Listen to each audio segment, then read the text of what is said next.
सुट्टी सुरू झाली की घराचं ना रूपच बदलून जातं. दार उघडलं की मुलांचे मित्र-मैत्रिणी, हॉलमध्ये गप्पा, खोलीत हशा आणि किचनमध्ये माझी मस्त धावपळ चालू असते. काकू, आज काहीतरी स्पेशल आहे ना? बस, मग त्यांच्या आवडीचे पदार्थच बनवायचेत. पण गंमत अशी की खायला येणारी ही मुलं आता फक्त मुलांचे मित्र-मैत्रिणी राहिलेले नाही आहेत, तर कधी माझ्या हातचं कौतुक, कधी माझी फिरकी, तर कधी माझ्याबरोबरच सेल्फी. असं वाटून जातं ना, की आईपेक्षा मी त्यांच्या ग्रुपची एक सदस्यच जास्त झाली आहे.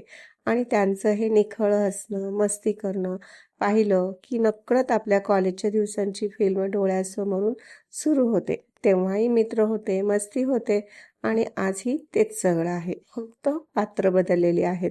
आता मुलं त्यांचं कॉलेज लाईफ जगत आहेत आणि आपण त्यांच्या मैत्रीतून पुन्हा एकदा आपलं कॉलेज जगत आहोत. मुलांच्या सुट्टीत त्यांची मैत्री फुलते आणि आपल्या आठवणींनाही नवी पालवी फुटते. सुट्टी असते मुलांची, पण त्यानिमित्ताने जुन्या आठवणींची ट्रिप मात्र आपलीच होते. बरोबर की नाही? कमेंट करा.